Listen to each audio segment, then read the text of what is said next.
My name is Fahed AbuAkel. I am a teaching elder from the Presbyterian of Greater Atlanta and a former moderator of the 214 General Assembly, 202-203.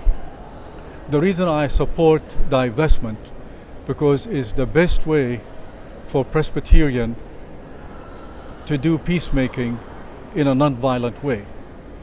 I grew up 25 miles northwest of Nazareth in the Galilee area. So when Israel became a state in 1948, I was a 4-year-old kid.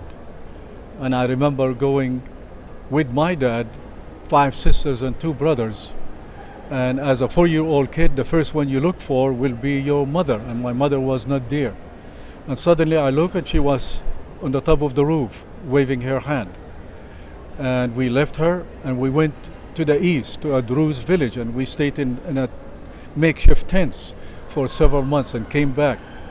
And she was alive, and I grew up and said, why you did not go with us? And she said, this is our home, this is our land, this is our church. If they want to kill me, they need to kill me in my home, and your dad can protect you as children. That's the reason I send you with them.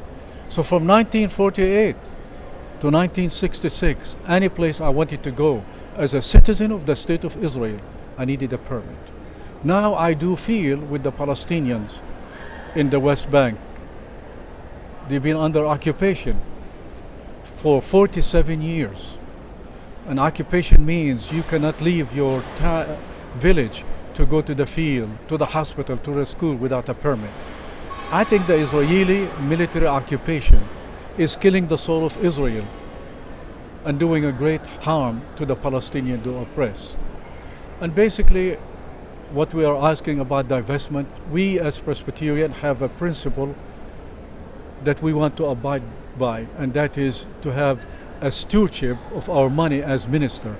It's not the money of the core budget of the church. It's money of the pension of us as ministers and people that work in the church. We direct the General Assembly.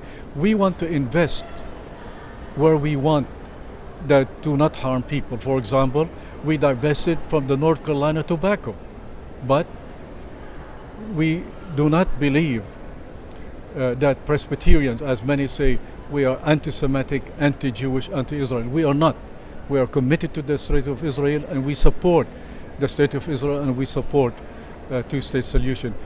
And I like to remind our audience that the Presbyterian Church landed in Beirut, Lebanon in 1823, went to Syria and went to Egypt. And now we have 750,000 Presbyterian in the Middle East. There are 15 million Arab Christians. 10 million of them are the Coptic Orthodox of Egypt, and then Orthodox, Catholic, Maronite. But we, Presbyterians, are the largest denomination in the Middle East with 750,000 Presbyterians. So we have the oldest history of any denomination in the United States.